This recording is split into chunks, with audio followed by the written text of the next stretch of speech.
അലമ്പ് കാണിച്ചു കിടക്കുന്ന കുറേ മൃഗങ്ങളുള്ള ഒരു കാട്ടിൽ ഒരു റോബോട്ട് വന്നുവിടുന്നു. പിന്നീട് ആ കാട്ടിൽ റോബോട്ട് മൂലം ഉണ്ടാകുന്ന കുറേ പ്രശ്നങ്ങൾ, റോബോട്ടും അവിടുത്തെ മൃഗങ്ങളുമായിട്ടുള്ള ഒരു ഇമോഷണൽ ബോണ്ട്, മെയിൻ കഥാപാത്രങ്ങളായിട്ടുള്ള ബ്രൈറ്റ്ഫിൽ, ഫിങ്ക്, റോസ് എന്ന റോബോട്ട്, ഇവർ തമ്മിലുള്ള കണക്ഷൻ, ഇതെല്ലാം ആണ് ഈ സിനിമയുടെ പ്രമേയം. സ്വാപ്പിഡ് എന്ന ആനിമേഷൻ മൂവിയിലെ ഐവിയെയും ഒലിയെയും ഒക്കെ പോലെയുള്ള കുറേ കഥാപാത്രങ്ങൾ ഈ സിനിമയിലുണ്ട്. ഒരു ഫീൽ ഗുഡ് പടമാണ്. നിങ്ങൾ ഒരിക്കലും ഈ സിനിമ നിരാശപ്പെടുത്തുകയേയില്ല. നമ്മുടെ വീഡിയോസ് എല്ലാം സപ്പോർട്ട് ചെയ്യുന്ന എല്ലാവർക്കും ഒരുപാട് നന്ദിയുണ്ട്. എല്ലാവരും വളരെ ആത്മാർത്ഥമായിട്ട് തന്നെ സപ്പോർട്ട് ചെയ്യുന്നുണ്ട് കേട്ടോ. ഒരുപാട് വ്യൂസ് നമുക്ക് വാട്സപ്പിൽ നിന്നൊക്കെ വരാറുണ്ട്. നിങ്ങൾ ഇനിയും ഷെയർ ചെയ്യുക. ഹൈപ്പ് ബട്ടൺ ഉപയോഗിക്കുകയാണെങ്കിൽ വീഡിയോ ഹൈപ്പായി വീണ്ടും കൂടുതൽ ആളുകളിലേക്ക് എത്താനായിട്ട് സഹായിക്കും. കൂടാതെ നിങ്ങളുടെ അഭിപ്രായങ്ങളൊക്കെ കമന്റ് ചെയ്യുകയും ചെയ്യുക. അപ്പോൾ കൂടുതൽ വാചകടിക്കാതെ നമുക്ക് നേരെ കഥയിലേക്ക് പോകാം. ഒരു വലിയ മഴ കഴിഞ്ഞ പ്രഭാതം. എന്തൊക്കെയോ കുറെ വേസ്റ്റുകളും കുറച്ച് ഇലക്ട്രോണിക്സ് ഐറ്റംസും പെട്ടിയും ഒക്കെ ഈ കരക്കടിഞ്ഞിട്ടുണ്ട്. കഴിഞ്ഞ മഴയ്ക്ക് വന്നതാവാം. അവിടുത്തെ മൃഗങ്ങളൊക്കെ അതിന്റെ ഉള്ളിൽ കയറി അതൊക്കെ എന്താണെന്ന് നോക്കിക്കൊണ്ടിരിക്കുകയാണ്. അപ്പോൾ അതിന്റെ ഉള്ളിൽ ഒരു റോബോട്ടും ഉണ്ട്. ഇവർ അതിന്റെ ഉള്ളിൽ കൂടെ കയറി നടക്കുന്നതിനിടയിൽ ഈ റോബോട്ടിന്റെ സ്വിച്ച് അമർത്തുന്നതോടെ അത് ഓണായി വെളിയിലേക്ക് വരുന്നു. ഞാനാണ് റോസം റോബോട്ട്. യൂണിവേഴ്സൽ ഡൈനാമിക്സിൽ നിന്ന് എന്നെ പർച്ചേസ് ചെയ്തതിന് നന്ദി. ഞാൻ എന്താണ് നിങ്ങൾക്ക് വേണ്ടി ചെയ്തു തരേണ്ടത്? ഈ മൃഗങ്ങളെല്ലാം അന്തം വിട്ട് നിൽക്കുകയാണ്. ഇത് എന്ത് ജീവി? ഇങ്ങനെ സംസാരിച്ചുകൊണ്ടിരിക്കുന്നതിനിടയിലാണ് ഒരു വലിയ തിരമാല വരുന്നത്. എന്നാൽ റോസം അതിൽ നിന്ന് കഷ്ടിച്ച് രക്ഷപ്പെട്ടു. എന്നാൽ ഇപ്പോ അതിനേക്കാൾ വലിയ തിരമാലയാണ് വരുന്നത്. എന്നാൽ ആ പാറയിലെല്ലാം വഴുക്കലായതുകൊണ്ട് റോബോട്ടിന് മുന്നോട്ട് കയറാനാവുന്നില്ല. അന്നേരമാണ് ഒരു ഞണ്ട് ചെരിഞ്ഞ് ആ പാറയിൽ കൂടി കയറി പോകുന്നത് റോസം കാണുന്നത്. അങ്ങനെ തന്റെ ശരീരത്തിന്റെ ഘടന ആ ഞണ്ടിന്റെ പോലെ രൂപം മാറ്റിയ ശേഷം റോസം റോബോട്ട് മുകളിലേക്ക് കയറുകയാണ്. അങ്ങനെ മുകളിലെത്തി തന്റെ കൂടെ കയറി വന്ന ആ ഞണ്ടിനെ എടുത്ത് കയ്യിൽ വെച്ചിട്ട്, ഞാനാണ് റോസം റോബോട്ട്, എന്നെ പർച്ചേസ് ചെയ്തതിന് നന്ദി. ഞാൻ നിങ്ങൾക്ക് എന്താണ് ചെയ്തു തരേണ്ടത് എന്ന് ചോദിച്ചു തീർന്നില്ല. അതിനു മുമ്പ് അതിന്റെ കയ്യിൽ നിന്ന് ആ ഞണ്ടിനെയും റാഞ്ചിക്കൊണ്ട് ഒരു കൊക്ക് പറന്നുപോയി. സഹായമൊന്നും വേണ്ടായിരിക്കുമല്ലേ എന്നും പറഞ്ഞ് റോസം തിരിഞ്ഞു നോക്കുമ്പോൾ ഒരു വലിയ കാടാണ് മുമ്പിൽ. തന്നെ പർച്ചേസ് ചെയ്ത ആരാണെന്ന് റോബോട്ടിന് തിരിച്ചറിയാനാവുന്നില്ല. അങ്ങനെ റോബോട്ട് അവിടെയെല്ലാം വിളിച്ചു പറഞ്ഞു നടക്കുകയാണ്. ഞാനാണ് റോസം റോബോട്ട്. യൂണിവേഴ്സൽ ഡൈനാമിക്സിൽ നിന്ന് എന്നെ പർച്ചേസ് ചെയ്തത് നിങ്ങളിൽ ആരാണ്? നിങ്ങൾക്ക് എന്ത് സഹായം വേണമെങ്കിലും ഞാൻ ചെയ്തു തരാം. എന്നെ കൊണ്ട് എന്തൊക്കെ ചെയ്യാൻ കഴിയുമെന്ന് നിങ്ങൾക്ക് അറിയത്തില്ലെങ്കിൽ നിങ്ങൾ എന്നോട് തന്നെ ചോദിക്കൂ, ഞാനത് വിശദീകരിച്ചു തരാം എന്നൊക്കെ പറഞ്ഞ് റോസം തന്റെ ഫീച്ചേഴ്സ് ഒക്കെ വിളിച്ചു പറഞ്ഞ് അതിലെ നടക്കുകയാണ്. അതിലെ പോകുന്ന ഒരു മൃഗത്തെ പോലും റോസം വെറുതെ വിടുന്നില്ല. എന്നാൽ റോസത്തെ കണ്ട് അവരെല്ലാം പേടിച്ചൊളിക്കുകയാണ്. അങ്ങനെ നടന്നു നീങ്ങുമ്പോഴാണ് ഒരു മരത്തിൽ ഒരു പൊത്ത് കാണുന്നത്. അത് റോസം സ്കാൻ ചെയ്ത് നോക്കുമ്പോൾ അതൊരു വീടാണെന്ന് മനസ്സിലായി. 2 മുട്ട്. അപ്പൊ വെളിയിലേക്ക് ഗൃഹനാഥം വന്നു. അതൊരു മുയലാണ്. മുയലിനോടും തന്റെ ഡയലോഗ് റോസം അതുപോലെ തന്നെ റിപ്പീറ്റ് ചെയ്തു. നിങ്ങളാണോ എന്നെ പർച്ചേസ് ചെയ്തത്? നിങ്ങൾക്ക് എന്ത് സഹായം വേണമെങ്കിലും ഞാൻ ചെയ്തു തരാം. മുയല് തന്നെ ആക്രമിക്കാൻ വന്ന ഏതോ ജീവിയാണെന്ന് വിചാരിച്ച് റോസത്തിന് നേരെ തന്റെ കയ്യിലുണ്ടായിരുന്ന നട്ട് വലിച്ചെറിഞ്ഞു. റോബോട്ടിന്റെ മേളിൽ ഒരു നട്ട് വീണാൽ എന്ത് പറ്റാനാ? റോസം ആ മുയലിന്റെ ഒരു ഫോട്ടോയും എടുത്ത് അതൊരു സ്റ്റിക്കറാക്കി മുയലിന്റെ കയ്യിൽ തന്നെ കൊടുത്തു. എന്നിട്ട് പറഞ്ഞു, ഇതാണ് നിങ്ങളുടെ ഫ്രീ സ്റ്റിക്കർ. ഇത് സ്കാൻ ചെയ്യുവാണെങ്കിൽ നിങ്ങൾക്ക് 50% ഡിസ്കൗണ്ട് ഉണ്ട്. എന്താവശ്യം ഉണ്ടെങ്കിലും നിങ്ങൾ യൂണിവേഴ്സൽ ഡൈനാമിക്സുമായിട്ട് ബന്ധപ്പെടാൻ മറക്കണ്ട. അതും പറഞ്ഞ് റോസ് അവിടുന്ന് പോയി. മുയലിനൊന്നും മനസ്സിലായില്ല. മുയൽ അത് കീറിക്കളയുകയും ചെയ്തു. പിന്നീട് മുന്നോട്ട് പോകുമ്പോഴാണ് ബീവർ എന്ന് പറഞ്ഞൊരു ജീവി ചെറിയ തോട്ടിൽ അണക്കെട്ടൊക്കെ ഉണ്ടാക്കിക്കൊണ്ടിരിക്കുകയാണ്. ഈ ജീവി എന്താണ് ചെയ്യുന്നതെന്ന് മനസ്സിലാക്കാൻ കഴിവില്ലാത്ത റോബോട്ട് ഓടിച്ചെന്ന് അതെല്ലാം അങ്ങോട്ട് തട്ടുകളയും. ഇതൊക്കെ എനിക്ക് ഒരു സിമ്പിൾ കാര്യമല്ലേ? നിങ്ങൾ ഇതിനു വേണ്ടിയാണോ ഇത്ര നേരം ചിന്തിച്ചു നിന്നത്? ഇതാണ് നിങ്ങളുടെ ഫ്രീ സ്റ്റിക്കർ. ഇത് സ്കാൻ ചെയ്താൽ നിങ്ങൾക്കും കിട്ടും 50% ഡിസ്കൗണ്ട്. ഇപ്പോൾ യൂണിവേഴ്സൽ ഡൈനാമിക്സിന്റെ ഫ്രീ സ്റ്റിക്കർ ഇല്ലാത്ത ഒരു ജീവി പോലും ആ കാട്ടിലില്ല. എന്നാൽ റോസത്തിന് തന്നെ പർച്ചേസ് ചെയ്ത യഥാർത്ഥ കസ്റ്റമറെ കണ്ടെത്താനും പറ്റുന്നില്ല. കാരണം ഇത് കാടാണല്ലോ. അങ്ങനെ റോസം ആ കാടിനെ പറ്റി പഠിക്കാൻ തീരുമാനിച്ചു. റോസം ദിവസങ്ങളെടുത്ത് ആ കാട്ടിൽ നടക്കുന്ന കാര്യങ്ങളെല്ലാം ഒബ്സർവ് ചെയ്യാൻ വേണ്ടി തുടങ്ങി. മൃഗങ്ങളുടെയും പക്ഷികളുടെയും ഭാഷയും അവരുടെ ജീവിത രീതികളും അവരുടെ സ്വഭാവ ഗുണങ്ങളെല്ലാം റോസം ക്യാപ്ചർ ചെയ്തു. അങ്ങനെ ഒരുപാട് ദിവസങ്ങൾക്ക് ശേഷം റോസം വീണ്ടും എഴുന്നേറ്റു. പക്ഷെ മൃഗങ്ങളെല്ലാം വിചാരിക്കുന്നത് റോസം അവരെ കൊല്ലാൻ വേണ്ടി വന്ന വേറെ ഏതോ വന്യജീവിയാണെന്നാണ്. ഒരു റെയിൻഡീർ വന്ന് റോസത്തെ ഇടിച്ചു തെറിപ്പിച്ചു. എന്നാലും റോസത്തിനൊന്നും പറ്റിയിട്ടില്ല. അവള് റോബോട്ടാണല്ലോ. റോസം പതിയെ എഴുന്നേറ്റ് സംസാരിക്കാൻ തുടങ്ങി. പണ്ടത്തെക്കാൾ വ്യത്യാസം എന്താന്ന് വെച്ചാൽ ഇപ്പൊ മൃഗങ്ങളുടെയും പക്ഷികളുടെയും എല്ലാം ഭാഷ അവൾക്ക് മനസ്സിലാകുന്നുണ്ട്. മാത്രമല്ല റോസം പറയുന്നത് ഈ ജീവികൾക്ക് മനസ്സിലാക്കാൻ പറ്റും. അവൾ ആ പതിവ് പല്ലവി വീണ്ടും ആവർത്തിച്ചു. ഞാനാണ് റോസം റോബോട്ട്. യൂണിവേഴ്സൽ ഡൈനാമിക്സിൽ നിന്ന് എന്നെ വാങ്ങിച്ചതിന് നിങ്ങൾക്ക് നന്ദി. ഞാൻ എന്ത് സഹായമാണ് നിങ്ങൾക്ക് ചെയ്തു തരേണ്ടത്? ഇത് ചോദിച്ചതും മൃഗങ്ങളെല്ലാം വീണ്ടും ഓടി ഒളിക്കാൻ തുടങ്ങി. റോസത്തിന് മനസ്സിലായി ഇതൊന്നും ഒരു നടക്ക് പോകത്തില്ല. താൻ വന്നുപെട്ടത് ശരിയായ സ്ഥലത്തല്ല. ഈ കാട്ടിന് തനിക്കൊന്നും ചെയ്യാനും ഇല്ലാന്ന് മനസ്സിലായ റോസം സിഗ്നലിന് വേണ്ടി ഉയർന്ന ഒരു പ്രദേശത്തേക്ക് പോയി. ആ മലമുകളിൽ നിന്ന് കമ്പനിയുമായിട്ട് സിഗ്നൽ കൈമാറാൻ തുടങ്ങുന്ന സമയത്ത് ഒരു വലിയ ഇടിവെട്ടി സിഗ്നലും പോകും. അവള് ബൂട്ടായി പോവുകയും ചെയ്യും. അങ്ങനെ കുറെ ദിവസവും കഴിഞ്ഞ് അവൾ വീണ്ടും റീബൂട്ടായി വരുമ്പോൾ അവളുടെ ഒരു കണ്ണ് കാണാനില്ല. അത് അവിടുത്തെ മൃഗങ്ങളെല്ലാം എടുത്ത് കളിച്ചുകൊണ്ടിരിക്കുകയാണ്. അവൾ അത് മേടിക്കാൻ വേണ്ടിയിട്ട് ആ മൃഗങ്ങളെല്ലാം ഇട്ട് ഓടിക്കും. അവസാനം ഒരു വലിയ കരടിയുടെ മുമ്പിൽ ചെന്ന് പെടും. അതിന്റെ അടുത്ത് നിന്ന് രക്ഷപ്പെടാൻ വേണ്ടി ഒരു വലിയ മരത്തിൽ കയറും. അവസാനം ആ മരമെല്ലാം പെടത്തിക്കൊണ്ട് നേരെ വീഴുന്നത് ഗൂസ് എന്ന് പറയുന്ന ഒരു പക്ഷിയുടെ ഒരു വലിയ കൂടും തകർത്തുകൊണ്ടാണ്. റോസം വീണ് ആ പക്ഷിയും ആ കൂടും എല്ലാം തകർന്നുപോയി. പക്ഷി മരിച്ചു. പാവം ആ പക്ഷി അടയിരിക്കുകയായിരുന്നു. കുറെ മുട്ടയെല്ലാം പൊട്ടിപ്പോയെങ്കിലും ഒരെണ്ണം ബാക്കി കിട്ടി. അത് സ്കാൻ ചെയ്ത് നോക്കി കഴിയുമ്പോൾ അതിനുള്ളിൽ ഒരു കുട്ടിപ്പക്ഷി ഉണ്ടെന്നുള്ള കാര്യം റോസത്തിന് മനസ്സിലായി. തള്ളപ്പക്ഷി മരിച്ചുപോയെങ്കിലും ഈ മുട്ടയെങ്കിലും സൂക്ഷിക്കണമെന്ന് വിചാരിച്ച് അതിങ്ങനെ കയ്യിൽ വെച്ച് സൂക്ഷിച്ച് നോക്കിക്കൊണ്ടിരിക്കുമ്പോഴേക്കും അതൊരു ഫോക്സ് അടിച്ചുകൊണ്ട് പോകും. എന്നാൽ റോസം പുറകെ ചെന്ന് ആ ഫോക്സിനെ കൈയോടെ പിടികൂടി ആ മുട്ട തിരികെ വാങ്ങും. എന്നാൽ ഫോക്സിനെ എടുത്തെറിയുമ്പോൾ അത് ചെന്ന് വീഴുന്നത് ഒരു മുള്ളംപന്തിയുടെ മേത്താണ്. ഇപ്പൊ ഫോക്സിന്റെ മേല് മുഴുവൻ മുള്ളുകളാണ്. റോസം അവനെ തൂക്കി ഇങ്ങെടുക്കും. എന്നിട്ട് യന്ത്രക്കൈകൾ കൊണ്ട് അവന്റെ അടുത്തേക്ക് ചെല്ലുമ്പോൾ അവൻ ആകെ പേടിച്ച് നിൽക്കുകയാണ്. തന്റെ ജീവിതം തീർന്നു എന്ന് വിചാരിച്ച് നിൽക്കുമ്പോൾ റോസ് അവനെ കൊല്ലുകയല്ല ചെയ്യുന്നത്. അവന്റെ ദേഹത്തുണ്ടായിരുന്ന ആ മുള്ളുകളെല്ലാം അവൾ പറിച്ചു കളയുന്നു. അതിനുശേഷം അവനെ വെറുതെ വിട്ടിട്ട് ആ മുട്ട വീണ്ടും തിരികെ കയ്യിലെടുക്കുമ്പോൾ ആ മുട്ട വിരിഞ്ഞ് ഗൂസ് പുറത്തു വരുന്നു. പുറത്തു വന്ന ഗൂസ് ആദ്യമായി കാണുന്നത് റോസമിനെ ആയതുകൊണ്ട് ഈ പക്ഷി വിചാരിക്കുന്നത് റോസമാണ് തന്റെ അമ്മ എന്നാണ്. എന്നാൽ തന്റെ ടാസ്ക് കംപ്ലീറ്റ് ആയി എന്ന് വിചാരിച്ച റോസം ആ പക്ഷിക്കുഞ്ഞിനെ നിലത്തിറക്കി വിട്ട് അതിന്റെ മേത്തൊരു സ്റ്റിക്കർ ഒട്ടിച്ചു കൊടുക്കും. ഞാനാണ് റോസം റോബോട്ട്, എന്റെ ടാസ്ക് എങ്ങനെ ഉണ്ടായിരുന്നു എന്ന് റേറ്റ് ചെയ്യുക എന്നും പറഞ്ഞ് അവൾ വീണ്ടും സിഗ്നൽ കമ്പനിക്ക് അയക്കാൻ വേണ്ടി ഉയർന്ന പ്രദേശം തേടി പോവുകയാണ്. എന്നാൽ ഈ ഗൂസ് പക്ഷി, അതായത് ആ കുഞ്ഞു പക്ഷി, റോസമിനെ വെറുതെ വിടുന്ന ലക്ഷണമില്ല. തന്റെ അമ്മയാണെന്ന് വിചാരിച്ച് റോസം പോകുന്ന വഴിയെല്ലാം ഈ കുഞ്ഞു പക്ഷിയും പോവുകയാണ്. കുറെയൊക്കെ തട്ടിവിടാൻ വേണ്ടി ശ്രമിക്കുന്നുണ്ടെങ്കിലും ആ പക്ഷി പോകുന്നില്ല. ഒരു മരത്തിന്റെ പോള പൊളിച്ചിട്ട് അതൊരു കൂട് പോലെ ആക്കി ആ പക്ഷിക്ക് കൊടുക്കും. എന്നാലും അതെല്ലാം തട്ടിക്കളഞ്ഞിട്ട് ആ ചെറിയ പക്ഷി റോസത്തിന്റെ പിന്നാലെ കൂടിയേക്കാണ്. അങ്ങനെ നടന്ന് റോസം ഒരു വലിയ മലയുടെ മുകളിലെത്തി. അവിടെ നിന്നും സിഗ്നൽ കണക്ട് ചെയ്യാൻ വേണ്ടി സ്റ്റാർട്ട് ചെയ്തതും മണിയാശാൻ പറയുന്ന പോലെ 1 2 3 എന്ന് പറഞ്ഞ് ആ പക്ഷിക്കുഞ്ഞ് ഒറ്റക്കൊത്ത്. അങ്ങനെ ആ സിഗ്നൽ പിടിക്കുന്ന സാധനവും പൊട്ടിച്ചു കളഞ്ഞിട്ട് ആ പക്ഷിക്കുഞ്ഞ് അവിടെ ഇരുന്ന് ഉറങ്ങുകയാണ്. പാവല്ലേ. എന്നാലും ഇത് ഇത്തിരി കടന്നുപോയി. സാരമില്ല, എന്നാലാണല്ലോ കഥ മുന്നോട്ട് പോകുള്ളൂ. ഇനി പുതിയൊരു ട്രാൻസ്മീറ്റർ കണ്ടുപിടിക്കുന്നവരെ സിഗ്നൽ ഒന്നും കമ്പനിക്ക് അയക്കാൻ പറ്റത്തില്ല. ഇനി മുന്നോട്ട് എന്ത് ചെയ്യുമെന്ന് ആലോചിച്ച് നിൽക്കുമ്പോഴാണ് ആ മലയുടെ താഴ്വാരത്തൂടി ഒരു ഒപ്പോസം നടന്നു പോകുന്നത് കാണുന്നത്. ഒരു ആറ്റ് പോലെ ഇരിക്കുന്ന ഒരു സാധനം. അതിന്റെ കുഞ്ഞുങ്ങളെല്ലാം അതിന്റെ ദേഹത്തെല്ലാം കയറി നടക്കുന്നുണ്ട്. അപ്പൊ റോസം പതിയെ അതിന്റെ അടുത്ത് ചെന്നിട്ട് ഈ പക്ഷിക്കുഞ്ഞിനെ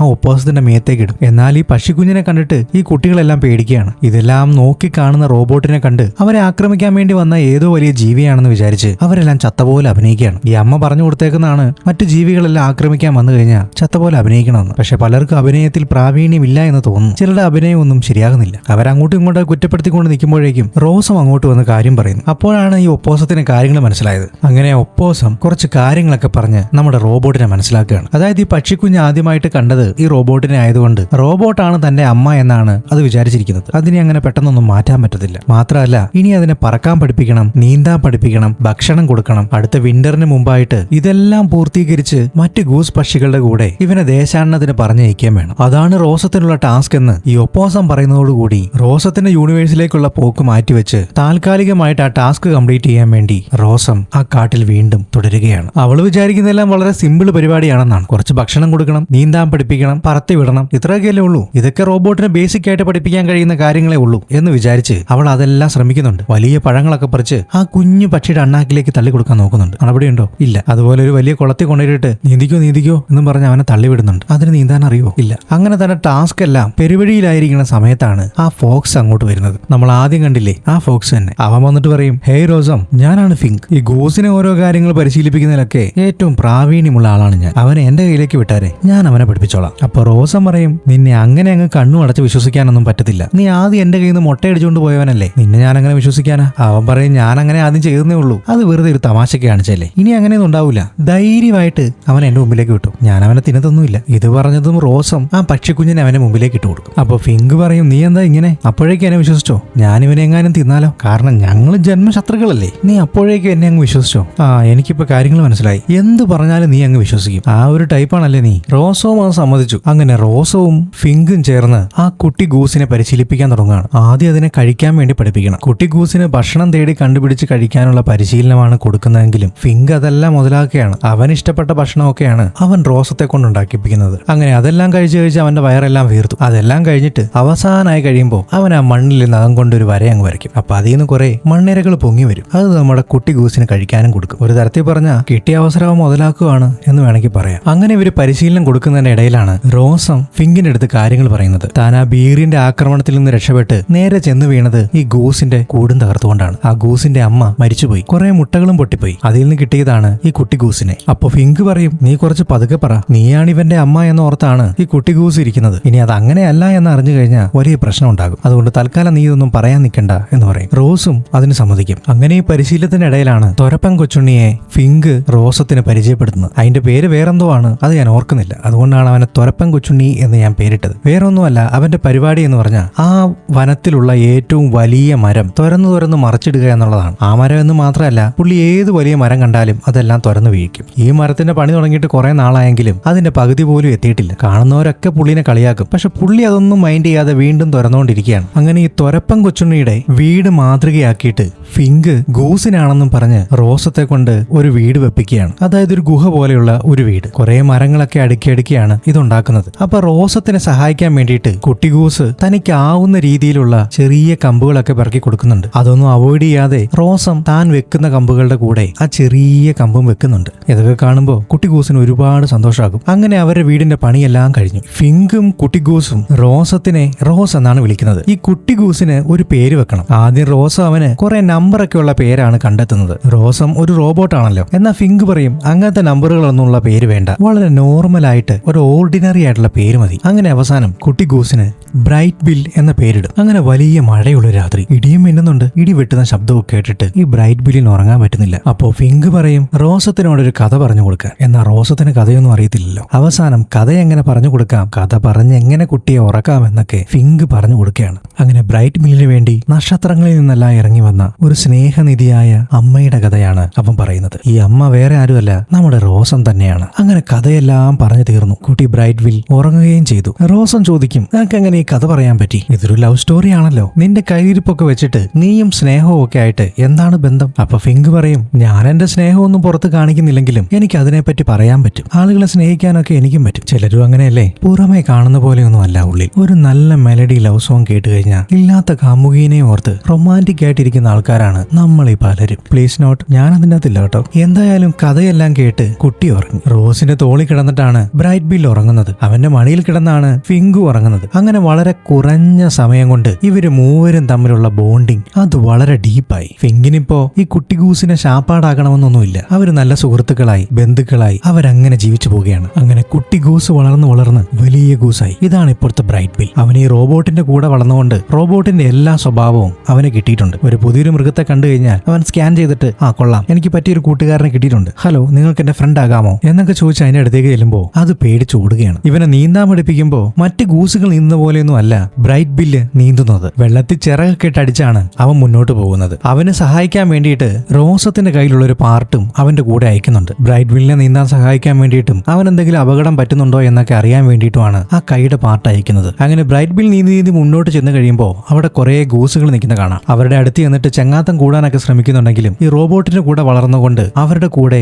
ബ്രൈറ്റ് ബില്ലിനെ കൂട്ടുകയും ചെയ്യുന്നില്ല. ഇവൻ ആ മോൺസ്റ്ററിന്റെ കൂടെ നമ്മളെയല്ല ഉപദ്രവിക്കാൻ വന്നതാണ് എന്ന് പറഞ്ഞ് അവരെല്ലാം കൂടി അവനെ കളിയാക്കുകയും ഉപദ്രവിക്കുകയും ചെയ്യുന്നു. അപ്പോഴേക്ക് റോസ അങ്ങോട്ടേക്ക് ഓടിയെത്തുമ്പോൾ ഗൂസുകളെല്ലാം അവിടുന്ന് പേടിച്ച് പറന്നു പോവുകയാണ്. ഇതിന്റെ ഇടയിൽ റോസത്തിന്റെ കാല് ഒരു കല്ലിൽ കൊടുങ്ങും. അപ്പോഴേക്കും ബ്രൈറ്റ് ബില്ലിനെ ഉപദ്രവിക്കാൻ വേണ്ടിയിട്ട് ഒരു മീനും അങ്ങോട്ട് വരുന്നുണ്ട്. റോസത്തിന്റെ കാല് കുടുങ്ങി കിടക്കുന്നതുകൊണ്ട് ആ കയ്യിലെ പാർട്ട് അയച്ച് ആ മീനെ പിടിച്ചു നിർത്തും. അങ്ങനെ ബ്രൈറ്റ് ബില്ലിനെ രക്ഷിച്ച് കരയ്ക്ക് കൊണ്ടുവരികയും ചെയ്യും. ഇപ്പോൾ ആ പറന്നുപോയ ഗൂസിൽ നിന്ന് കുറെ പക്ഷികള് തിരിച്ച് അങ്ങോട്ടേക്ക് പറന്നെത്തുന്നുണ്ട്. അപ്പൊ റോസം പറയും ഇവന് നിങ്ങളുടെ കൂടെയുള്ള ഗൂസിനത്തിൽപ്പെട്ട പക്ഷി തന്നെയാണ്, നിങ്ങൾ ഇവനെ പരിശീലിപ്പിക്കുകയും നിങ്ങളുടെ കൂടെ കൂട്ടുകയും ചെയ്യണം. എന്നാൽ അവരതിനൊന്നൊരു വകവെപ്പില്ലാതെയാണ് സംസാരിക്കുന്നത്. മാത്രമല്ല തങ്ങളുടെ ഇനത്തിൽപ്പെട്ട ഒരാളാണെന്ന് പോലുള്ള പരിഗണന ബ്രൈറ്റ് ബില്ലിന് അവർ കൊടുക്കുന്നുമില്ല. മാത്രമല്ല അവിടെ വെച്ച് ബ്രൈറ്റ് ബില്ലിന്റെ അമ്മയെ കൊന്നത് റോസം റോബോട്ട് ആണെന്ന് പറയുന്നതോടുകൂടി കാര്യങ്ങളെല്ലാം വഷളാകുന്നു. അവൻ ആകെ സങ്കടപ്പെട്ട് വീട്ടിലേക്ക് പോവുകയാണ്. അവിടെ ചെന്നിട്ട് റോസം പറയുന്നത് ഒന്നും ബ്രൈറ്റ് ബില്ല് കേൾക്കുന്നില്ല. നീ കൂടുതലൊന്നും പറയണ്ട, ഇത്രയും നാൾ നിങ്ങളെ വിശ്വസിച്ച് ഞാൻ എന്റെ അമ്മയാണെന്ന് കരുതി, പക്ഷെ ഇതെല്ലാം എന്നിൽ നിന്ന് മറച്ചു വെക്കുകയായിരുന്നു. വെറുതെ അല്ല അവരൊന്നും എന്നെ കൂടെ കൂട്ടാത്തത്. അവർക്ക് ഞാൻ വെറും ഒരു പൊട്ടനായിരിക്കും. കാരണം ഞാൻ കാണിക്കുന്ന നിന്നെ പോലെയല്ലേ, ഞാൻ നീയുമായിട്ട് എന്താ ബന്ധമുള്ളത്? എന്നിട്ട് നീ എന്നെ പരിശീലിപ്പിക്കുകയും ചെയ്യുന്നു. നീ പരിശീലിപ്പിച്ചാൽ എന്താവാനാ? എന്റെ അമ്മയും എന്റെ കൂടപ്പിറപ്പുകളും ഉണ്ടായിരുന്നെങ്കിൽ എനിക്ക് ഈ ഗതിയൊന്നും വരത്തില്ലായിരുന്നു. നീ ഈ കാടിന്റെ തന്നെ ശാപ,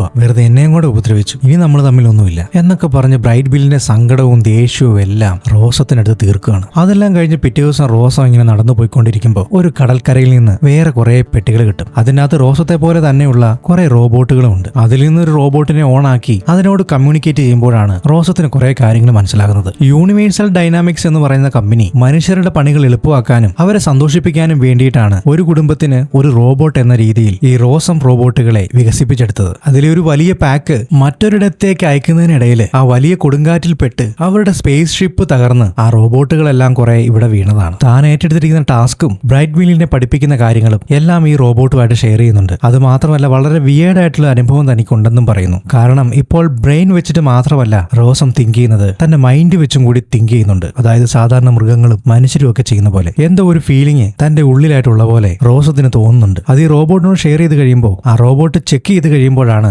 റോസം മെമ്മറിയൊക്കെ ഓവർ റൈറ്റ് ചെയ്തിട്ടുണ്ടെന്നുള്ള കാര്യം മനസ്സിലാകുന്നത്. തന്റെ ട്രാൻസ്മീറ്റർ ഊരി റോസത്തിന് കൊടുത്തിട്ട് പറയും, നീ കാട്ടിൽ അധികം നാൾ തുടരുന്നതിൽ അർത്ഥമില്ല. നീ കമ്പനിയിലേക്ക് തന്നെ തിരിച്ചു പോവുകയാണ് വേണ്ടത്. അതുകൊണ്ട് എത്രയും വേഗം യൂണിവേഴ്സൽ ഡൈനാമിക്സിലേക്ക് സിഗ്നൽ അയക്കാൻ വേണ്ടി പറയും. അങ്ങനെ ഒരു ഉയർന്ന കുന്നിന്റെ മുകളിൽ റോസ് ഇരിക്കുന്ന സമയത്താണ് ഫിങ്ക് അങ്ങോട്ട് വരുന്നത്. അവൻ പറയും, വിന്റർ അടുക്കാറായി, എത്രയും വേഗം ബ്രൈറ്റ് വില്ലിനെ പരിശീലിപ്പിച്ചില്ലെങ്കിൽ ഈ വിന്റർ അവന് താങ്ങാൻ കഴിയില്ല. അവൻ ഒട്ടും സർവൈവ് ചെയ്യാതെ അവൻ ഒരുപക്ഷെ മരണപ്പെടാം. ഇത്രയും നമ്മൾ ചെയ്ത സ്ഥിതിക്ക് അത് പൂർത്തീകരിക്കാതെ നീ എങ്ങോട്ടും പോകരുത്. അവൻ ഇങ്ങനെയെല്ലാം പറഞ്ഞ് കൺവിൻസ് ചെയ്ത് റോസിനെയും കൂട്ടി വീട്ടിൽ വരുമ്പോ ബ്രൈറ്റ് വില്ല് എന്ത് ചെയ്താ സമ്മതിക്കുന്നില്ല. നിനക്കും ചിറകില്ല, ഫിങ്കിനും ചിറകില്ല, നിങ്ങൾക്ക് പറക്കാനും അറിയത്തില്ല, പിന്നെ നിങ്ങൾ എങ്ങനെ എന്നെ പറക്കാൻ പഠിപ്പിക്കും എന്നാണ് ബ്രൈറ്റ് വില്ല് ചോദിക്കുന്നത്. എന്നാൽ തന്റെ ടാസ്ക് പൂർത്തീകരിക്കാതെ എങ്ങോട്ടുമില്ലെന്ന് റോസ് തീർത്തു പറയുന്നതോടുകൂടി അവൻ മനസ്സിലാ മനസ്സോടെ അത് സമ്മതിക്കുന്നു. അങ്ങനെ മറ്റു പക്ഷികളുടെ പറക്കുന്ന രീതിയെല്ലാം ക്യാപ്ചർ ചെയ്ത് ബ്രൈറ്റ് ബില്ലിനെ ടീച്ച് ചെയ്യുകയാണ്. ഉയർന്നു പറക്കാൻ വേണ്ടിയിട്ട് ബ്രൈറ്റ് ബില്ലിനെ തോളിലിരുത്തി റോസ് അതിവേഗം ഓടുകയാണ്. കുറേശ്ശെ ബ്രൈറ്റ് ബില്ല് ഇംപ്രൂവ് ചെയ്യുന്നുണ്ട്. എന്നാൽ റോസിന്റെ ഒരു കാല് നഷ്ടപ്പെട്ടതുകൊണ്ട് അവൻ പെട്ടെന്ന് തട്ടി വീഴുകയാണ്. അങ്ങനെ ഇതെല്ലാം കണ്ടുകൊണ്ടിരുന്ന കൊച്ചുണ്ണി ഒരു വലിയ തടി കരണ്ട് അതിന്റെ കാലിന്റെ ഷേപ്പിലാക്കി അവന് കൊണ്ടേ കൊടുക്കും. അങ്ങനെ തൽക്കാലത്തേക്ക് അവൻ ഇപ്പൊ ഒരു മരക്കാല് കിട്ടിയിട്ടുണ്ട്. അങ്ങനെ ഇപ്പൊ അതും വെച്ചിട്ടാണ് അവൻ ഓടുന്നത്. അങ്ങനെ കാലിന്റെ കാര്യം ഇംപ്രൂവ് ആയതോടുകൂടി അതിന്റെ ഫലം ബ്രൈറ്റ് വില്ലിനും കിട്ടി തുടങ്ങി. എന്നാൽ കൃത്യമായ രീതിയിലൊന്നും അവന് പറക്കാനായിട്ട് സാധിക്കുന്നില്ല. അപ്പൊ അതിനെ പരിശീലിപ്പിക്കാൻ വേണ്ടിയിട്ട് ഒരു പരിശീലകനെ അങ്ങോട്ട് കൊണ്ടുവരും. അവന്റെ പേരാണ്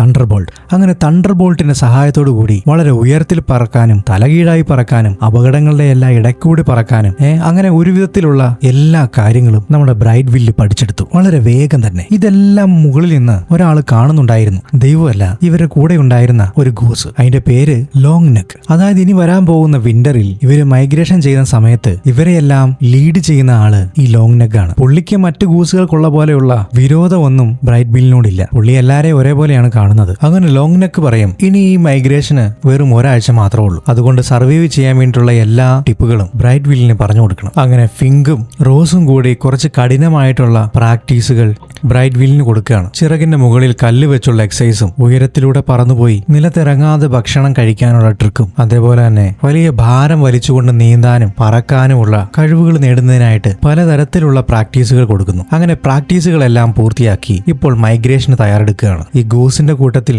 ഏറ്റവും മുതിർന്ന ഗൂസ് ബ്രൈറ്റ് ബില്ലാണ്, അതായത് യങ് ആയിട്ടുള്ളത്. മറ്റ് ഗൂസുകളെക്കാളെല്ലാം പ്രാക്ടീസ് നേടിയിരിക്കുന്നത് ബ്രൈറ്റ് ബില്ലാണ്. അവരിൽ പലരും പരാജയപ്പെട്ടാലും ഈ വിന്റർ തീർച്ചയായിട്ടും ബ്രൈറ്റ് ബില്ല് സർവൈവ് ചെയ്തിരിക്കും. അതിനുള്ള എല്ലാ കഴിവുകളും എല്ലാ പ്രാക്ടീസുകളും നിലവിൽ ഇപ്പോൾ ബ്രൈറ്റ് ബില്ലിനുണ്ട്. അതെല്ലാം ലോങ് നെക്ക് പറഞ്ഞു കൊടുക്കുകയാണ്. ഒരുപക്ഷെ ബ്രൈറ്റ് ബില്ലിന്റെ അച്ഛനും അമ്മയും ഉണ്ടായിരുന്നെങ്കിൽ പോലും ഇത്രയും കഴിവുള്ളവനാക്കി അവനെ വളർത്താൻ അവർക്ക് പറ്റുമായിരുന്നില്ല. ഒരു റോബോട്ട് വളർത്തിയതാണെങ്കിലും മറ്റെല്ലാ പക്ഷികളെക്കാളും എല്ലാ ഗൂസിനേക്കാളും ഉള്ള കഴിവ് നിലവിൽ ബ്രൈറ്റ് ബില്ലിനുണ്ട്. അവൻ ഇങ്ങനെയൊക്കെ പറഞ്ഞ് അനുബോധിക്കുമ്പോൾ അവന്റെ മനസ്സിൽ സങ്കടം നിറയുകയാണ്. തന്നെ ഇത്രയൊക്കെ സ്നേഹിക്കുകയും ഇവിടെ വരെ എത്തിക്കുകയും ചെയ്ത റോസിനെ അവൻ വേദനിപ്പിക്കുകയാണ് ചെയ്തത്. തന്റെ അമ്മയെയും സഹോദരങ്ങളെയും ഒക്കെ കൊന്നത് റോസ് ആണെന്ന് കരുതി താൻ ഒരുപാട് വിഷമിപ്പിച്ചല്ലോ എന്നോർത്ത് ബ്രൈറ്റ് ബില്ല് സങ്കടപ്പെടുകയാണ്. എങ്കിലും അവർ പരസ്പരം സംസാരിക്കാനായിട്ടുള്ള ഒരു സാഹചര്യം ഉണ്ടാകുന്നില്ല. അങ്ങനെ ബ്രൈറ്റ് ബില്ലും ബാക്കിയുള്ള ഗൂസുകളെല്ലാം ദൂരത്തേക്ക് പറന്നു വരുമ്പോ ബ്രൈറ്റ് ബില്ല് പറയും, എനിക്ക് ഒരിക്കൽ കൂടി ആ തോളത്തിരുന്ന് പറക്കണം. അങ്ങനെ ആഗ്രഹം പൂർത്തീകരിക്കാൻ വേണ്ടിയിട്ട് തന്നെ തോളത്തിരുത്തിക്കൊണ്ട് റോസ് അതിവേഗം ഓടുകയാണ്. അങ്ങനെ ഒരു ഫ്ലൈറ്റ് ടേക്ക് ഓഫ് ചെയ്യുന്ന പോലെ ആ തോളിൽ നിന്ന് ബ്രൈറ്റ് ബില്ല് പറന്നുയർന്നു. ദേഷ്യപ്പെട്ടതിനും സങ്കടപ്പെടുത്തിയതിനും റോസിനോട് സോറി പറയണമെന്ന് അവനുണ്ട്, എന്തൊക്കെയോ സംസാരിക്കണമെന്നുമുണ്ട്. എന്നാൽ ഇപ്പോൾ അതിനൊന്നും സമയമില്ല, സാഹചര്യവുമില്ല. അങ്ങനെ ഇതോടുകൂടി റോസിന്റെ ടാസ്ക് അവസാനിക്കുകയാണ്. അവക്കിനി ഒന്നും ചെയ്യാനില്ല. ബ്രൈറ്റ് ബില്ലിനെ ആഹാരം കഴിക്കാൻ പഠിപ്പിച്ചു, നീന്താൻ പഠിപ്പിച്ചു, പറക്കാൻ പഠിപ്പിച്ചു. അവസാനം ഈ വിന്റർ സർവൈവ് ചെയ്യാൻ വേണ്ടിയുള്ള എല്ലാ കഴിവുകളും അവന് പകർന്നു നൽകി. എങ്കിലും അവളുടെ മനസ്സിലൊരു വിങ്ങൽ ബാക്കിയുണ്ട്. ഒരിക്കൽ കൂടി ബ്രൈറ്റ് ബില്ലിനെ കാണാനായി അവൻ കുന്നിന്റെ മുകളിലേക്ക് ഓടി. അവിടെ റോസ് ചെല്ലുമ്പോ ബ്രൈറ്റ് ബില്ലും ഒരിക്കൽ കൂടി റോസിനെ കാണാൻ വേണ്ടി റോസിന്റെ അടുത്തേക്ക് പറന്നെത്തി യാത്രയും ചോദിച്ച് വീണ്ടും അവൻ ദൂരേക്ക് പറന്നകന്നു. ഇപ്പോ റോസിന്റെ കയ്യിൽ ബ്രൈറ്റ് ബില്ലിന്റെ ഒരു തൂവൽ മാത്രമേ ഉള്ളൂ. ഒരു റോബോട്ട്, അതിന്റെ ബ്രെയിൻ എന്നതിലുപരി റോസിന്റെ മനസ്സിൽ ഇപ്പോ മറ്റെന്തൊക്കെയോ ഉണ്ട്. ഒരു ഹ്യൂമൻ ഫീൽ ചെയ്യുന്ന പോലെ അല്ലെങ്കിൽ ഒരു അനിമൽ ഫീൽ ചെയ്യുന്ന പോലെ എന്തൊക്കെയോ ഫീലിങ്സ് റോസിന്റെ ഉള്ളിലുണ്ട്. എങ്കിലും ഈ കാട് വിട്ട് റോസിന് പോയേ പറ്റൂ. ഫിങ്കും കാട് വിട്ട് പോകരുതെന്ന് റോസിനോട് പറയുന്നുണ്ട്. എന്നാൽ തനിക്കിനി ഇവിടെ ജീവിക്കാൻ പ്രത്യേകിച്ച് കാരണങ്ങളൊന്നുമില്ല. താൻ വഴിതെറ്റി വന്ന ഒരു പ്രോഡക്റ്റ് മാത്രമാണ്. തിരിച്ച് തന്റെ യൂണിവേഴ്സിലേക്ക്, തന്റെ കമ്പനിയിലേക്ക് തനിക്ക് പോയേ പറ്റൂ. അങ്ങനെ കമ്പനിയിലേക്ക് സിഗ്നൽ അയച്ചു. ഇതിനിടയിൽ അവർ വരുന്ന വഴിക്കൊക്കെ ഈ വിന്റർ സർവൈവ് ചെയ്യാൻ വേണ്ടിയിട്ട് പല ജീവികളും പരക്കം പായുന്നതും പല ഉപായങ്ങൾ പ്രയോഗിക്കുന്നതും ഒക്കെ റോസ് കണ്ടിരുന്നു. ചില ജീവികളൊക്കെ സർവൈവ് ചെയ്യാൻ വേണ്ടി ബുദ്ധിമുട്ടുന്നതും അവൾ കണ്ടു. എങ്കിലും താൻ ഒരു റോബോട്ടാണ്, അധികം ഇമോഷൻസ് ഒന്നും പാടില്ല. റോസ് കമ്പനിയിലേക്ക് സിഗ്നൽ അയച്ചു. ഇപ്പോൾ യൂണിവേഴ്സൽ ഡൈനാമിക്സില് സിഗ്നൽ എത്തി. ഈ കാണുന്നതാണ് ആ കമ്പനി. ഗൂസും പറന്ന് ആ കമ്പനിയുടെ അടുത്തെത്തി. വളരെ ഇടിമിന്നലും മഴയ്ക്കുള്ള ആരംഭവുമുണ്ട്. ഈ സമയത്ത് പറക്കുക വളരെ ബുദ്ധിമുട്ടാണ്. അതുകൊണ്ട് എവിടെയെങ്കിലും താൽക്കാലികമായി സ്റ്റേ ചെയ്ത് മഴയൊക്കെ പറന്ന ശേഷം ഇവർക്ക് പറക്കാൻ ആരംഭിക്കാം. അങ്ങനെ അവർ നോക്കുമ്പോഴാണ് അവിടെ കുറെ ചെടികൾ കാണുന്നത്. അങ്ങനെ തൽക്കാലം ആ ചെടികൾക്കിടയിൽ ഒടിച്ച് മഴ മാറിയ ശേഷം അവിടുന്ന് പോകാമെന്ന് വിചാരിച്ച് ഗൂസുകളെല്ലാം ആ കമ്പനിയിലേക്ക് പറന്നിറങ്ങി. എന്നാൽ റോസിനെ പോലുള്ള കുറെ റോബോട്ടുകൾ നടത്തുന്ന ഒരു അഗ്രികൾച്ചർ ഫാമാണത്. അവിടെ വേല ചെയ്യുന്നതെല്ലാം റോബോട്ടുകളാണ്. പെട്ടെന്ന് അതാ മുമ്പിൽ നിൽക്കുന്നു റോസ്. ബ്രൈറ്റ് ബില്ലിന് സങ്കടവും സന്തോഷവും ഒക്കെ വന്നു. അവൻ അടുത്തേക്ക് ഓടി ചെന്ന് കഴിയുമ്പോഴാണ് അത് റോസ് അല്ല, റോസിനെ പോലുള്ള മറ്റു റോബോട്ടാണെന്ന് മനസ്സിലാകുന്നത്. ഈ കിളികളുടെ കൂട്ടമെല്ലാം തങ്ങളുടെ തോട്ടത്തിലെത്തി എന്ന് മനസ്സിലാക്കിയ റോബോട്ടുകളെല്ലാം കിളികളെ ആക്രമിക്കാൻ ആരംഭിച്ചു. കൂട്ടമായി ചേർന്ന് കിളികളെയെല്ലാം അവർ ഷൂട്ട് ചെയ്തിടാൻ വേണ്ടി തുടങ്ങി. ഗൂസ് എല്ലാം ചിതറി ഓടി. എന്നാൽ ബ്രൈറ്റ് ബില്ലിനെ ഒന്നും കണ്ടിട്ട് പേടിയാകുന്നില്ല. കാരണം തന്നെ വളർത്തിയത് ഒരു റോബോട്ടാണ്. അതുകൊണ്ട് ലോങ് നെക്ക് പറഞ്ഞു, ഇനി നീയാണ് ഇവരെ നയിക്കേണ്ടത്. കാരണം നിനക്ക് അതിനുള്ള ധൈര്യവും പ്രാവീണ്യവുമുണ്ട്, റോബോട്ടുകളെ നേരിട്ട് പരിചയവുമുണ്ട്. അതുകൊണ്ട് നീ ഈ കിളികളെയെല്ലാം ഇവിടെ ഒന്ന് രക്ഷപ്പെടുത്തണം എന്ന് പറയും. അങ്ങനെ കിളികളെല്ലാം കൂട്ടം ചേർന്ന് ഒരു പാറ്റേൺ ആയിട്ട് മാറി. കൂട്ടം ചേർന്ന് ആ കമ്പനിയുടെ ആ ചുറ്റുപാട് ഭേദിച്ച് പുറത്തേക്ക് കടക്കാൻ വേണ്ടി തുടങ്ങുമ്പോൾ വീണ്ടും റോബോട്ടുകൾ ഇവരെ ആക്രമിക്കുകയാണ്. എന്നാൽ ഇപ്പോ ബ്രൈറ്റ് ബില്ലാണ് ഇവരെയെല്ലാം ലീഡ് ചെയ്യുന്നതെന്ന് മനസ്സിലാക്കി ബ്രൈറ്റ് ബില്ലിനെയാണ് ഇപ്പോ റോബോട്ട് എല്ലാം ആക്രമിക്കുന്നത്. എന്നാൽ ലോങ് നെക്ക് ബ്രൈറ്റ് ബില്ലിന് നേരെ വെടിയുണ്ടകൾ ചെല്ലാതിരിക്കാൻ വേണ്ടിയിട്ട് ആ റോബോട്ടിനെ വട്ടം കറക്കി അതിന്റെ മുമ്പിലായിട്ട് തലങ്ങും വിലങ്ങും പറന്നുകൊണ്ടിരിക്കുകയാണ്. എന്നാൽ പെട്ടെന്ന് തന്നെ ആ റോബോട്ട് ഷൂട്ട് ചെയ്തു. ലോങ് നെക്കിനാണോ ബ്രൈറ്റ് ബില്ലിനാണോ വെടിയേറ്റതെന്ന് വ്യക്തമല്ല. ഒരു വലിയ വെളിച്ചം. സീൻ അവിടുന്ന് കട്ടാകുമ്പോൾ ഇവിടെ മൃഗങ്ങളെല്ലാം സർവൈവ് ചെയ്യാൻ വേണ്ടി പാടുപെട്ടുകൊണ്ടിരിക്കുകയാണ്. ബ്രൈറ്റ് ബില്ലും സർവൈവ് ചെയ്യുമോ എന്നുള്ള കാര്യം വ്യക്തമല്ല. അതുകൊണ്ട് തന്നെ ബ്രൈറ്റ് ബില്ലിനെ വീണ്ടും കണ്ടതിന് ശേഷം മാത്രമേ ഈ കാട് വിട്ടു താൻ പോകുന്നുള്ളൂ എന്ന് റോസ് തീരുമാനിക്കും. എന്നാൽ ഓൾറെഡി കമ്പനിയിലേക്ക് സിഗ്നൽ അയച്ചു കഴിഞ്ഞിരുന്നു. അവരൊരു പക്ഷേ എപ്പോൾ വേണമെങ്കിലും എത്തുകയും ചെയ്യാം. അങ്ങനെ ഫിങ്കിനെയും കൂട്ടി സർവൈവ് ചെയ്യാൻ വേണ്ടി ബുദ്ധിമുട്ടുന്ന മൃഗങ്ങളുടെ മാളങ്ങൾ കണ്ടെത്തി അവിടെ നിന്നെല്ലാം അതിനെ തങ്ങളുടെ ആ വലിയ ഗുഹയ്ക്കുള്ളിലെത്തിച്ചു. അതായത് ഫിങ്കിനും ബ്രൈറ്റ് ബില്ലിനും വേണ്ടി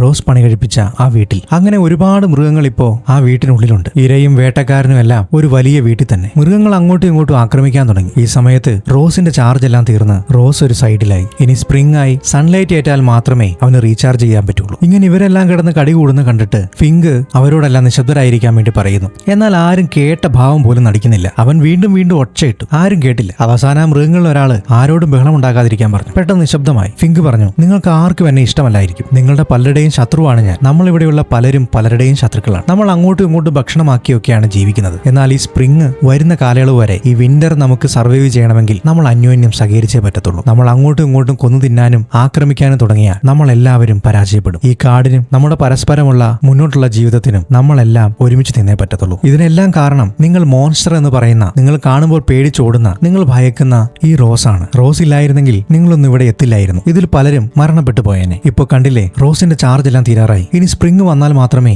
റോസിനും പുനർജീവിക്കാൻ പറ്റത്തുള്ളൂ. അപ്പോൾ റോസ് പറയും, നിങ്ങൾ ഓരോരുത്തരെയും പ്രോഗ്രാം ചെയ്തു വെച്ചിരിക്കുന്നത് വളരെ വ്യത്യസ്തമായിട്ടാണ്. പലരും പലരുടെയും ഭക്ഷണമാണ്. നിങ്ങളുടെ ആഹാര ശൃംഖല അങ്ങനെയാണ്. എന്നാൽ ചില സമയങ്ങളിൽ നമ്മൾ നമ്മുടെ പ്രോഗ്രാമിനെതിരായി പ്രവർത്തിക്കേണ്ടി വരും. അതിൽ നിന്ന് വേറിട്ട് ചിന്തിക്കേണ്ടി വരും. അതുകൊണ്ട് സ്പ്രിംഗ് എത്തുന്നവരെ നിങ്ങൾ ആരും അങ്ങോട്ടും ഇങ്ങോട്ടും പ്രശ്നങ്ങൾ ഉണ്ടാക്കരുത്. റോസ് ഇത് പറയുന്നത് തന്റെ കാര്യങ്ങളോട് ഉൾപ്പെടുത്തിയാണ്. കാരണം താനിപ്പോൾ വെറും ഒരു റോബോട്ടല്ല. തനിക്ക് ഹ്യൂമൻ ചിന്തിക്കുന്ന പോലെ ചിന്തിക്കാൻ കഴിയുന്നുണ്ട്, സ്നേഹിക്കാൻ കഴിയുന്നുണ്ട്, തനിക്ക് വികാരവുമുണ്ട്. അങ്ങനെ ഈ മൃഗങ്ങളെല്ലാം പരസ്പരം ഉപദ്രവിക്കില്ലെന്ന് തീരുമാനമെടുക്കുന്നു. കാലങ്ങൾ കടന്നുപോയി. സ്പ്രിംഗ് എത്തി, വെളിച്ചമെത്തി. ഇപ്പൊ റോസിലാകെ പായലും പൂപ്പലും ഒക്കെ പിടിച്ചിരിക്കുകയാണ്. കുറെ നാളുകളായല്ലോ. അതുകൊണ്ടാണ് ഇങ്ങനെ. സ്പ്രിംഗ് എത്തിയതും റോസ് വെളിയിലേക്ക് ഇറങ്ങി ആ മലയുടെ മുകളിലേക്ക് ഓടി. ബ്രൈറ്റ് ബില്ലിനെ കാണാൻ വേണ്ടിയിട്ടാണ് റോസ് ഓടിച്ചെല്ലുന്നത്. ബ്രൈറ്റ് ബില്ല് തിരികെ എത്തി. തന്റെ സ്പീഷ്യസിന്റെ കൂടെ ബ്രൈറ്റ് ബില്ല് വളരെ ഹാപ്പിയാണ്. എന്നാൽ ലോങ് നെക്ക് തിരികെ എത്തിയിട്ടില്ല. യൂണിവേഴ്സൽ ഡൈനാമിക്സിലുണ്ടായ ആ അപകടത്തിൽ മരണപ്പെട്ടത് ലോങ് നെക്ക് ആണ്. തന്നെ കൂടെ കൂട്ടാതിരുന്ന ഗൂസുകളുടെ നേതാവ് ഇപ്പോ ബ്രൈറ്റ് ബില്ലാണ്. അവരെല്ലാം അവനെ ആഘോഷിക്കാൻ തുടങ്ങി. റോസ് ഇതെല്ലാം നോക്കി കാണുന്നുണ്ടായിരുന്നു. ഇനി റോസിന്റെ ആവശ്യം ബ്രൈറ്റ് ബില്ല് ഇല്ല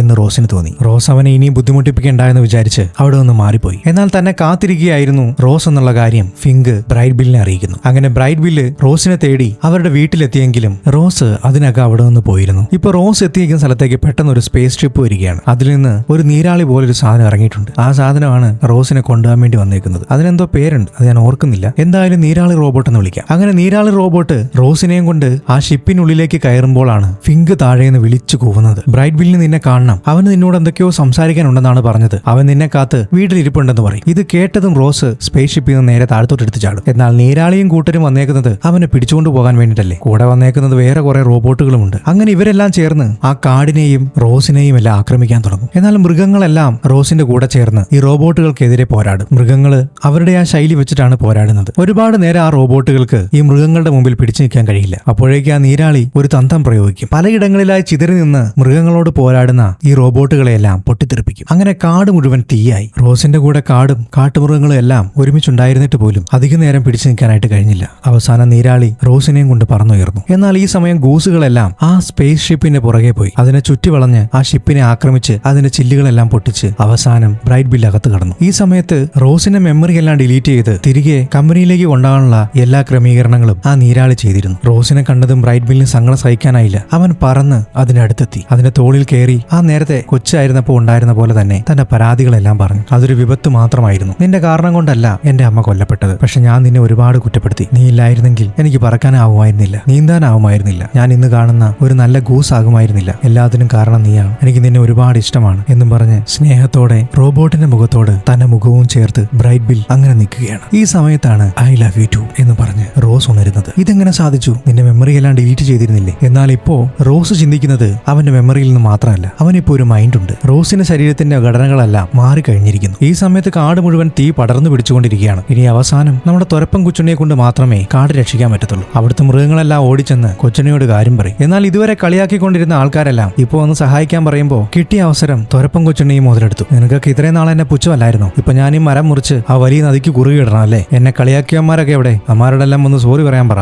എന്നാ ഞാൻ ചെയ്യും. അങ്ങനെ തന്നെ കളിയാക്കിയവന്മാരെ കൊണ്ടെല്ലാം മാപ്പും പറയിപ്പിച്ച് തുരപ്പം കൊച്ചുണ്ണി തുരന്ന് ആ വലിയ മരം വീഴ്ത്തി. അങ്ങനെ മരം ആ വലിയ നദിയിൽ വീണു. നദിയിലുണ്ടായിരുന്ന വെള്ളമെല്ലാം തിരികെ കാട്ടിലേക്ക് കയറി. കാട്ടിലുണ്ടായിരുന്ന ആ വലിയ തീയെല്ലാം കിട്ടും. ഈ സമയത്ത് ബ്രൈറ്റ് ബില്ലിനെയും കൊണ്ട് റോസ് അവിടെ നിന്ന് രക്ഷപ്പെട്ടു വരികയാണ്. നീരാളി അവരെ പിടികൂടാൻ ശ്രമിച്ചെങ്കിലും നീരാളിയുടെ കയ്യിൽ നിന്നെല്ലാം മാറി അവൻ സ്പേസ് ഷിപ്പിൽ നിന്ന് എടുത്തു ചാടി. ബ്രൈറ്റ് ബില്ലിനൊന്നും പറ്റാതിരിക്കാൻ വേണ്ടിയിട്ട് തന്റെ ഉള്ളിലുണ്ടായിരുന്ന കുറെ പാഴ്സൽ ഇളക്കി കളഞ്ഞ് ബ്രൈറ്റ് ബില്ലിനെ അതിന്റെ ഉള്ളിലേക്കിട്ട് റോസ് നേരെ ആ കാട്ടിലേക്ക് വന്നു വീണു. അങ്ങനെ കാട്ടിൽ തിരികെ എത്തി മൃഗങ്ങളും ആ കാടിന്റെ ഈ അവസ്ഥയെല്ലാം കണ്ട് റോസ് വീണ്ടും തിരികെ പോകാൻ വേണ്ടി തീരുമാനിച്ചു. കാരണം കമ്പനിയിലേക്ക് സിഗ്നൽ അയച്ചതാണ്. ഇപ്പോൾ താൽക്കാലികമായിട്ട് രക്ഷപ്പെട്ടെങ്കിലും കമ്പനി തന്നെ തേടി വരും. വീണ്ടും ഈ മൃഗങ്ങളെയെല്ലാം അവർ കൊല്ലും. ഈ കാടിനെയും ചിലപ്പോൾ നശിപ്പിച്ചെന്നിരിക്കും. അതുകൊണ്ട് താൻ പോവുകയാണെന്ന് പറയും. എന്നാൽ ആ മൃഗങ്ങൾക്കെല്ലാം സങ്കടമാണ്. തങ്ങളെ കൊല്ലാൻ വന്ന മോൺസ്റ്റർ ആണെന്ന് വിചാരിച്ചിരുന്ന ആ റോബോട്ട് ഇപ്പൊ ആ മൃഗങ്ങളുടെ എല്ലാം പ്രിയപ്പെട്ടവളാണ്. ഫിങ്കിനും വളരെയധികം സങ്കടമുണ്ട്. അവൻ പറഞ്ഞു, ഈ കാട്ടിൽ എനിക്ക് സുഹൃത്തുക്കളേ ഇല്ല. എന്റെ ആകെ ഒരു ഫ്രണ്ട് ഉള്ളത് അത് നീ മാത്രമാണ്. റോസ് പോയി കഴിഞ്ഞാൽ എനിക്ക് സംസാരിക്കാൻ പോലും ആരുമില്ല. അതുകൊണ്ട് നീ പോകരുത് എന്ന് പറഞ്ഞ് ഫിങ്ക് കരയുകയാണ്. അപ്പൊ കൂടെയുള്ള മൃഗങ്ങളിൽ ഒരാൾ പറയും, ഞാനുണ്ട് നിന്റെ കൂടെ, നീ എന്നെ ഫ്രണ്ടായിട്ട് കണ്ടോ. അങ്ങനെ ഇത് കേട്ട്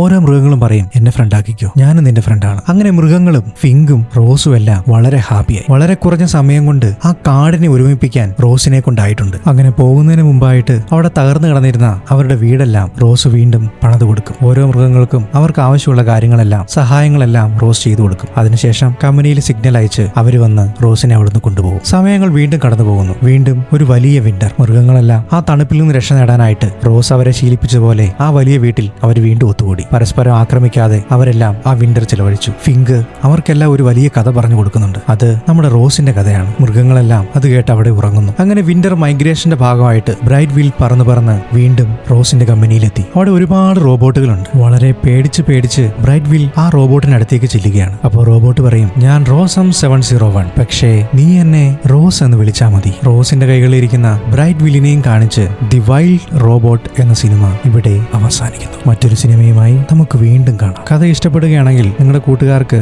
ഷെയർ ചെയ്യുക. ഇപ്പോൾ ഒരുപാട് പേര് ഷെയർ ചെയ്യുന്നുണ്ട്. വാട്സപ്പിലൂടെയൊക്കെ ഒരുപാട് വ്യൂസ് നമുക്ക് വരുന്നുണ്ട്. നിങ്ങളത് തുടരുക. സപ്പോർട്ട് ചെയ്യുന്ന എല്ലാവർക്കും എന്റെ നന്ദി അറിയിക്കുന്നു. അപ്പോൾ മറ്റൊരു വീഡിയോയുമായിട്ട് വീണ്ടും കാണാം.